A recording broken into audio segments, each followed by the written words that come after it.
don't know about you guys, but I'm starting to get really excited to watch Lamar Jackson play football because at practice today, he was absolutely heating up, had his best day since training camp started. I'm excited to go over all the highlights with you guys right here on the Ravens Rundown.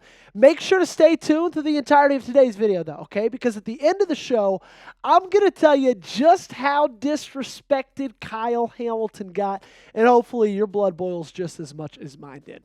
Make sure you guys got me followed on social media. You'll be able to find me at Joey Petersen. I'm currently sitting with 925 followers, only 75 followers away from 1,000. I need you guys to help me out. I tweet about the Ravens every single day. It's free to follow me. You can find my links to my Twitter in the comments and description of today's video. And also, first 5 that follow me get a shout out on an upcoming video. You can find me at Joey Petersen 8. His most dominant period was today, and it started with a deep, and I'm talking deep bomb to Dayton Wade down the sideline. Despite the tight coverage, here's Jeff Zrayback with the play-by-play saying, arguably his best throw of camp, dropping it over Dayton Wade's shoulder, 30-yard gain.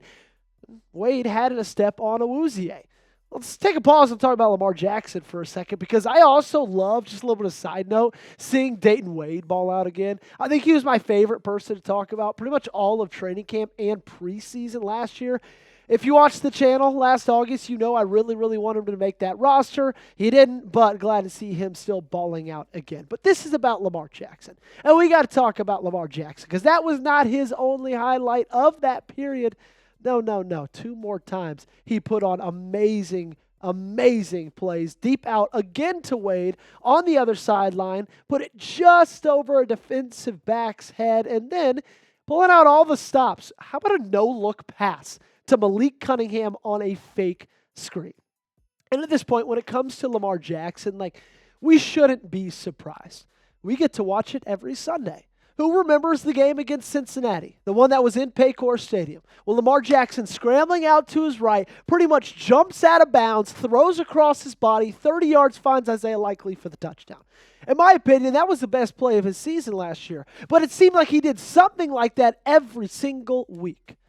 But it is nice on the flip side. The reason why we're talking about this is because Wednesday was a really rough day for him.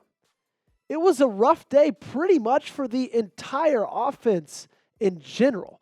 The defense was making play after play after play. Tavius Robinson had a pass deflection. Chidobe Awuzie forced a false start when he did a fake cornerback blitz from the outside. Tavius Robinson getting in on the action again with a sack. TJ Tampa, interception in the red zone, not on Lamar Jackson, but still defense was flying around, and the offense did not look great. Jonas Schaffer talked about it a little bit more. Quarterback Lamar Jackson had his toughest day of camp. Again, this was yesterday. Unofficially finishing 7 for 19 in competitive 11-on-11 work. Jackson was inaccurate, often under pressure and shorthanded, playing most of the day without wide receiver Rashod Bateman and left tackle Ronnie Stanley, as well as injured Flowers and Likely. And I'm not overreacting to his Wednesday, okay, especially when he followed it up with a Thursday like today. But in my opinion, that's what made today's practice so special. That's what made me so happy to see him doing what he was able to do today, because it was a great bounce back from what he had yesterday, a day that he was kind of struggling a little bit. And honestly, if I'm being real with you, there is a part of me, that's the hard part about training camp, is when one side of the team does poorly, means the other side of the team did well. There's a part of me that was really excited that the defense was so dominant, okay? That Tavius Robinson was getting in the backfield, that he was able to pass the flag. Chidobe Awuzie was making plays. TJ Tampa was making plays, right? All those guys were doing phenomenal things. And I do have to remind you, okay, Lamar Jackson today and yesterday as well, in his poor day, he was operating on offense without Isaiah Likely, Zay Flowers, and Rashod Bateman, okay? So when he's doing well, like today, it kind of becomes even more impressive because he's without 3 of his top offensive weapons, probably his 3 most dynamic and athletic pass catchers. And then when he has a day like yesterday, you can say, oh, well, you know what? He didn't have the most help on offense. Regardless, he's heating up, and it's safe to say that he's back. Guess what, guys? It's your lucky day. If you want a place that gives you daily coverage for free, deep analysis, we go live for every single game during the season, you have found it all you got to do now is hit that subscribe button and lock us in for the 100% free. Let's get into my training camp takeaways. Takeaway number 1, Zay Flowers was still not at practice. Shouldn't necessarily be that big of a surprise. Harbaugh spoke yesterday after practice and said that he has a camp-type injury and should return in a few days.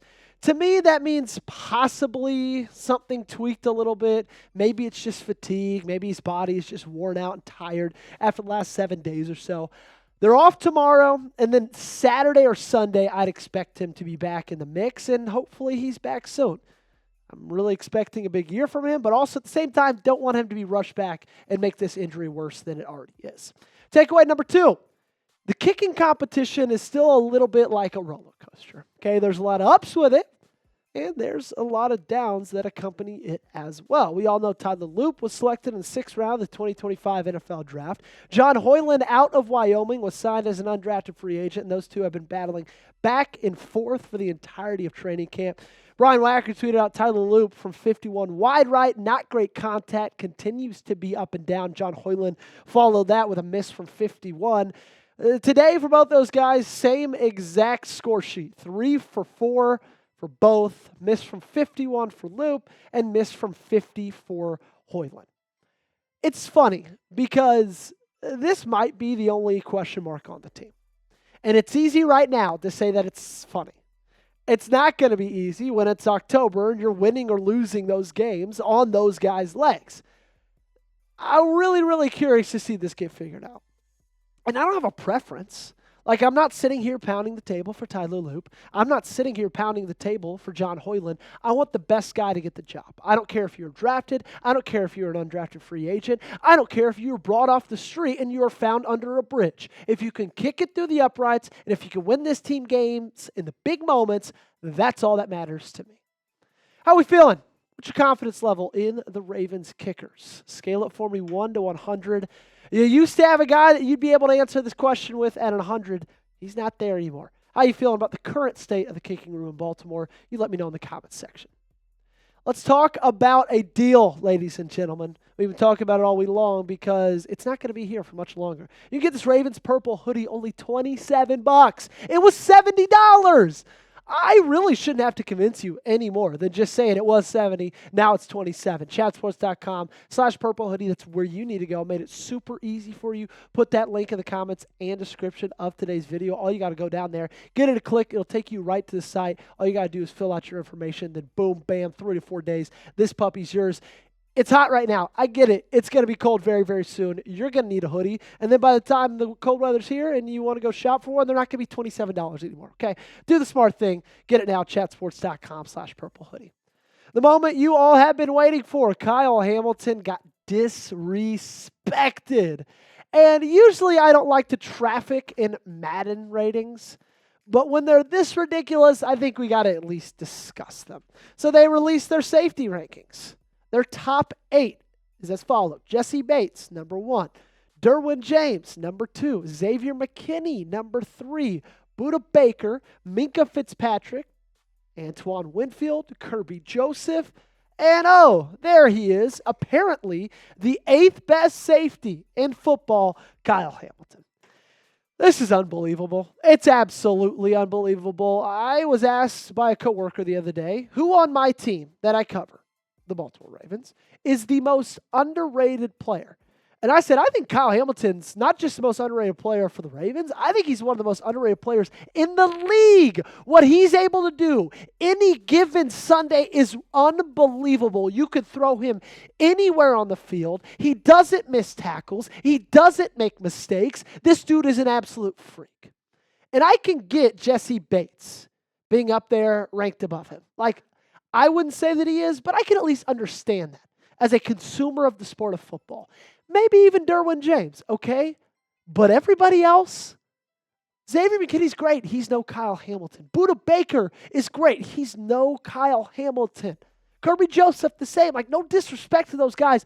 They're just not number 14. Now, let's face it, nobody is. Weigh in for me by liking today's video if you think Kyle Hamilton is the best safety in the game. We need to back up our boy, okay? So if you think he is, show me by hitting today's thumbs up button.